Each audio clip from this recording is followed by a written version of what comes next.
There's no shortage of aliens in sci-fi. Fantastical beings from distant worlds have been a staple of the genre since its conception. Yet while entertaining, not all pop culture aliens are the most scientifically rigorous. But the Yaetuan Sagas, a vast new speculative evolution project from talented artist Christian Cline, explores its titular species with breathtaking detail. With over 200 pages dedicated to the Yaetuans' epic journey from microbes to the stars, the book might be the densest exploration of a single alien species ever written. So, for this entry into the archive, we'll attempt to fathom the sheer complexity of the Yaetuans with a little help from the author himself. And like my videos on Cline's other series, The Teeming Universe, you can purchase the book using the links below.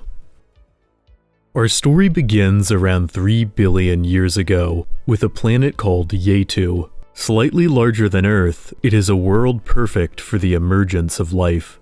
On the planet's surface, the first single-celled organisms are just beginning to develop around hydrothermal vents deep in the heart of the ocean. For the next several billion years, life will wax and wane, growing and shrinking in accordance with mass extinctions as time spirals onwards through different eras. Compared to Earth's history, life takes its time getting onto land. But eventually, surface-dwelling species emerge, breathing in the crisp air. And now, a new chapter in the story of life can begin. 8 million years ago, a hum fills the hazy morning air as thousands of flying organisms take off from a dense forest canopy. This ancient rainforest is as large as the continental United States, and within its impenetrable branches a vast multitude of species thrive, including one with a destiny in the stars. In the understory of the forest, the early proto-Yaetuans cling to the side of great fungal shells with their 6 clawed limbs. These tree-dwelling social omnivores are just one of many related species, at the time content to hold a minor niche within a larger ecosystem. The Yaetuan forest biosphere overflows with abundance. Plants, fungi, and strange composite organisms called plungi keep the ecosystem in stable harmony. But this idyllic environment will soon change forever. Over the next several million years, tectonic collisions send volcanic activity into overdrive, the resultant rapid warming transforming the rainforest into a sparse desert. Tens of thousands of species, the proto-Yaetuans included, are left without a home. Yet this will not be the end of the proto-Yaetuans, but the beginning. Forced to adapt, the species evolves to live on the ground and take shelter in caves, becoming more resourceful and more intelligent. Eventually, the proto-Yaetuans evolve into true Yaetuans, the central species of the saga. The fundamental Yaetuan body plan is something Cline spent extra time developing, and is based on real science. What I had in mind for Yaetuans was, what is a good example of traits which astrobiologists attribute to an intelligent species? Like, they would have a head with a large brain, they would have hands to manipulate stuff. All aspects of Yaetuan anatomy, from their skeleton to their internal organs to their nervous system, are mapped out with an astonishing amount of detail. Their skulls are hefty to accommodate an expanded cranium, and their beaks are actually derived from their 2 front teeth, a structure which acts as a powerful natural weapon. 850,000 years ago, prehistoric Yaetuan hunters, the Indigo people, survey the horizon from a high vantage point overlooking a mighty lake. An early nomadic society, the Indigo traverse vast distances in search of game, and have learned to wear face paint from animal fat and fine clay to protect themselves from the bright sun. With the advent of these early tool users, the planet will never be the same. Early Yaetuan tools reflect their unique anatomy, with their stone spearheads designed to augment the pre-existing biting power of their beaks. The Indigo people also craft spear throwers to aid their short arms in launching projectiles, and containers to transport materials. The Indigo persist for over 400,000 years, even learning to domesticate some wild species in a limited capacity. Local platyderms serve as occasional hunting companions, yet the Indigo and their helpers would soon vanish. But other Yaetuan groups soon arise. In the anticipative rays of the rising sun, the Hulele people proudly overlook the fertile valley they call home. Perhaps the first sedentary farmers, these early Yaetuan agriculturalists are likely responsible for the disappearance of the Andigo, who couldn't compete with this new way of life. Yet as will often be the case in Yaetuan history, the conclusion of one chapter is just the start of another. The Hulele domesticate numerous species for food and medicine, which they honor in small sandstone effigies. Most cultures of this period are lost to the ages, with only stone artifacts surviving the long march of time. Over the next several 100,000 years, various groups fan out across the continent. Prehistoric societies come and go like the seasons, struggling to find a foothold. But in time, complex civilization is born. On the banks of the Cestus River some 30,000 years ago, colossal stone structures tower over a sprawling Bronze Age city. This is the Iryu civilization, an empire of a size and strength the planet has never seen before. A new system of farming plants and plungi allows the Iryu to flourish. Through artificial irrigation and fertilization, the empire produces enough food to sustain its considerable population. For centuries, life on the edge of the Cestus River is a paradise, with Yaetuans herding livestock and enjoying an abundance of food. And though eventually this empire will disappear as the river dries up and farming becomes unsustainable, the Iryu will live on through their impact on future civilizations. Long after the fall, torchlight flickers in the windows of modest dwellings. 1,000 years have passed since the Iryu collapsed, and from the fragments of the Old Kingdom the Urgal Empire has formed, as evidenced by the great domed palace shining on the horizon. The Urgal people proved to be great navigators, creating maps more accurate than any that came before. In time, they even chart the planet's eastern landmass, the first Yaetuans to have done so.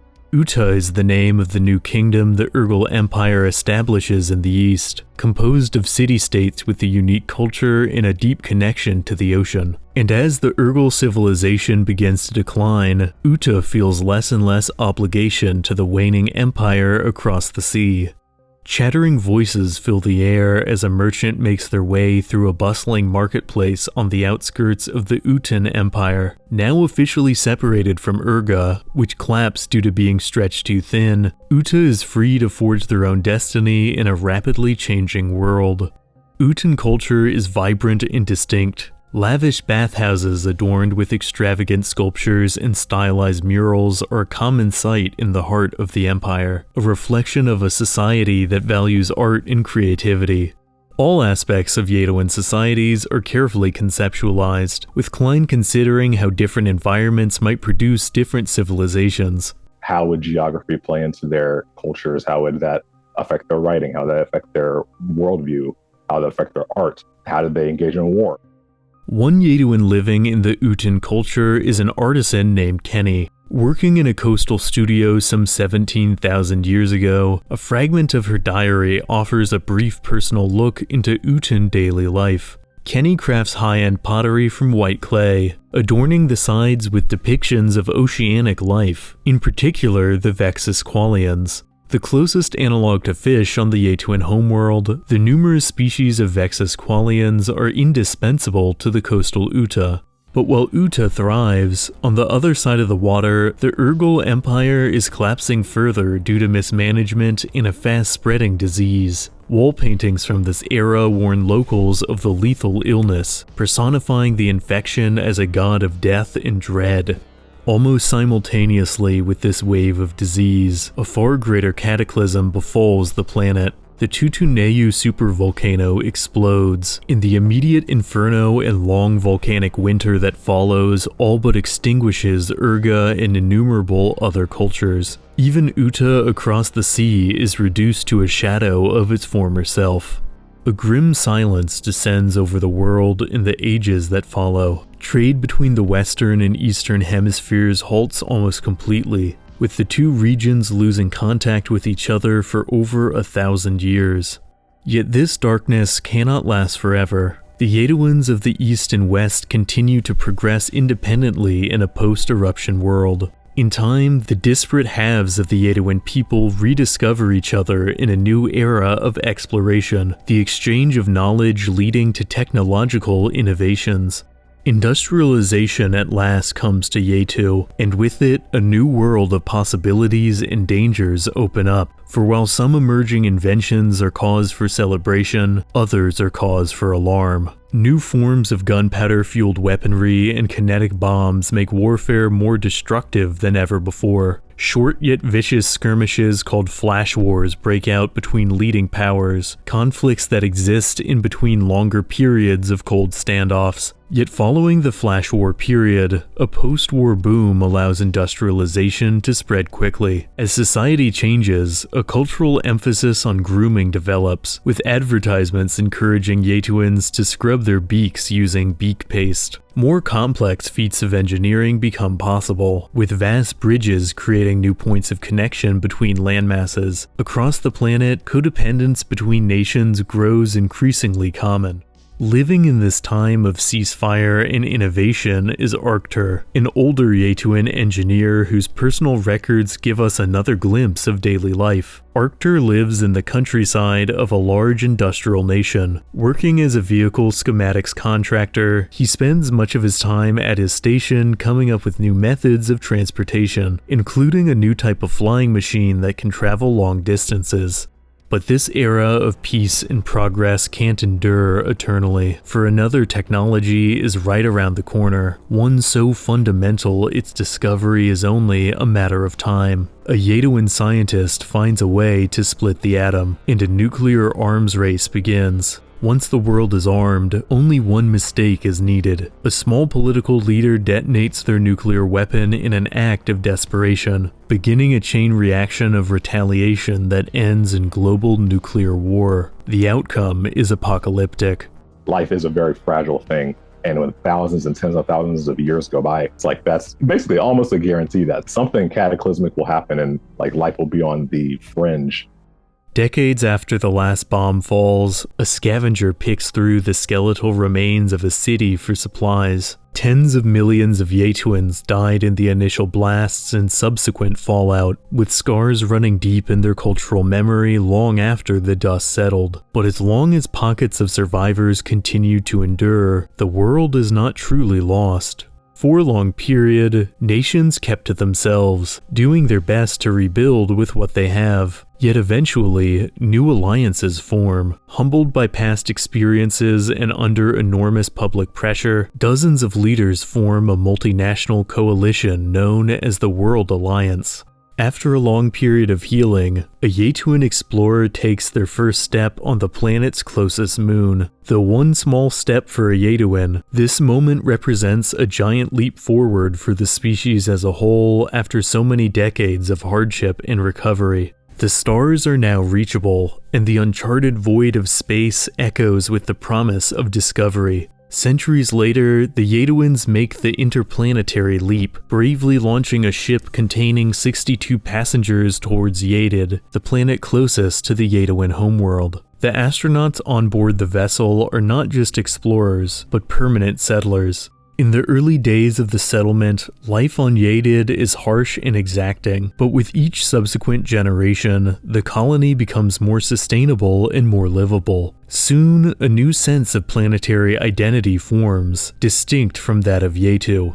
Back home, Yaetuan civilization is much changed, with the vast majority of people living in bright, sprawling metropolises. Yet this new age is not without its problems. Climatological shifts brought on by global pollution causes many regions of the world to steadily destabilize. Despite advances in technology and medicine, in the years to come, food shortages reach a point of crisis in the largest megacities, and torrential acid rain poses an almost ever-present threat. In the face of never-ending environmental hazards, most Yaetuans have no choice but to spend the majority of their life indoors. In the large cities where conditions are cramped, standards of living go into freefall. In the face of such unpleasant lives, hundreds of millions of volunteers sign up to work in the Terran asteroid belt, in a program designed to create new supply lines to aid the resource-depleted homeworld. The asteroid force proves to be a success, kindling hope for the Yaetuans' future. And in orbit above Yaetu, another project is underway. The first of the Titanic engine ships is under construction, several mile-long vessels that will go further than any before. Although completion is centuries off, the project gives the Yaetuans a dream to strive towards. Back on the ground, all hands are on deck to try and mitigate and reverse the environmental destruction of the Yaetuan home planet. In the era to come, scientists build towering structures known as sequestration towers to remove pollutants from the atmosphere. In the asteroid belt, permanent farming satellites improve life for both Yaetuans living in the belt colonies and the millions of starving citizens on the homeworld. Trade between Yaetu and extraplanetary colonies has never been stronger.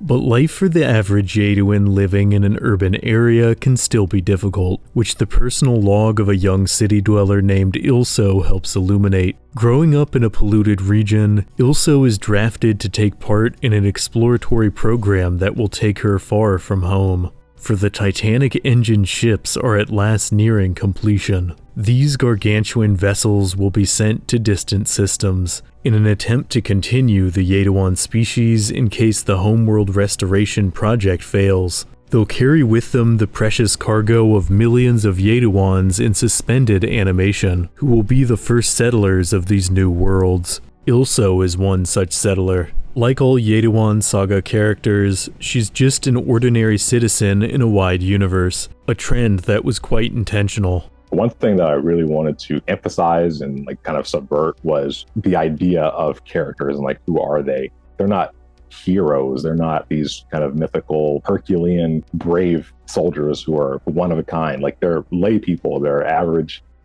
The Titanic engines rocket out into the void, moving at faster than light speeds thanks to new engines that warp space-time. In just a few short years, these ships will transport their passengers further than any Yaetuan has gone before.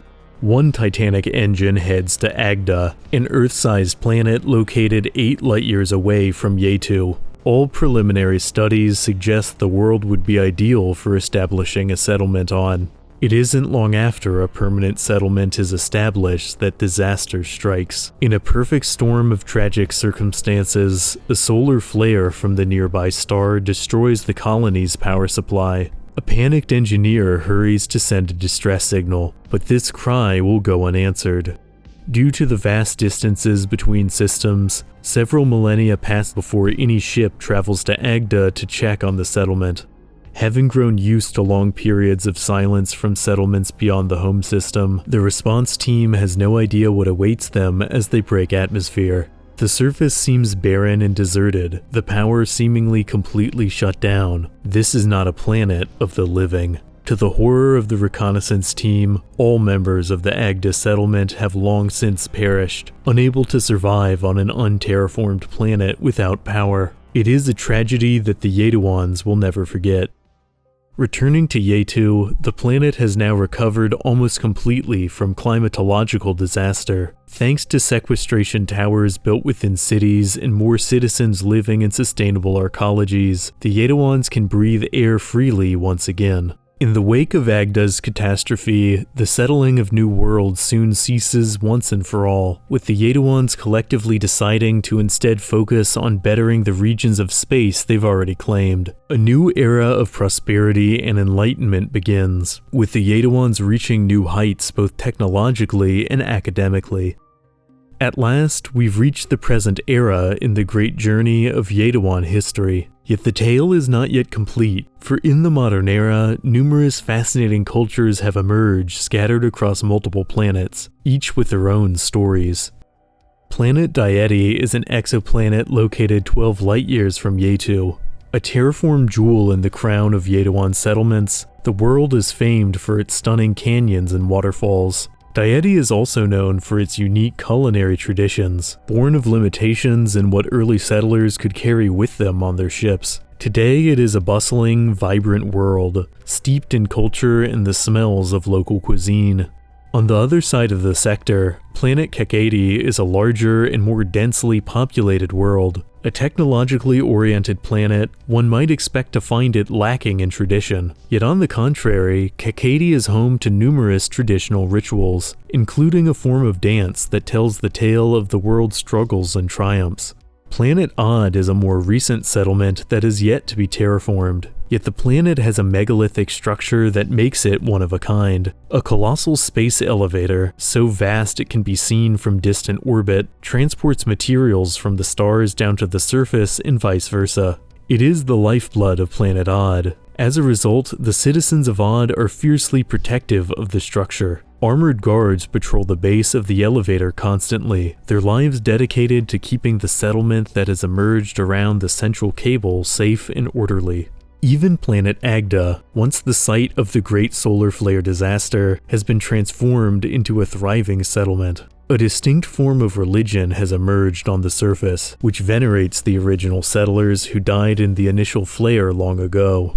Followers of this discipline are associated with the symbol of a golden sun with 7 solar rays. It is just one example of how complex and distinct Yaetuan culture has become spread out through the stars.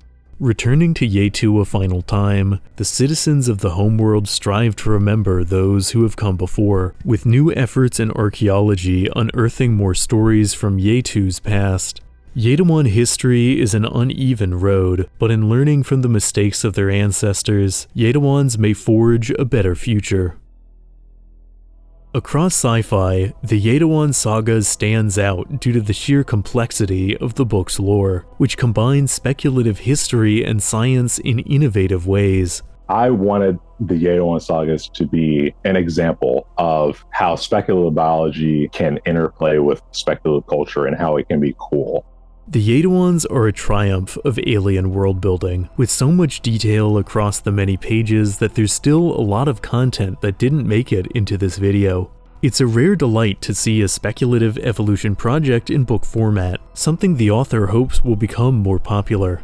I encourage the speculative community to branch out into the print medium because it's something that's very uncommon in the subgenre. If you find the Yaetuan Sagas as interesting as I do, you can purchase the book using the links below to get the full story, and follow Christian Cline on social media. As always, thanks for watching. If you enjoyed this entry, please lend your support by liking, subscribing, and hitting the notification icon to stay up to date on all things curious. See you in the next video.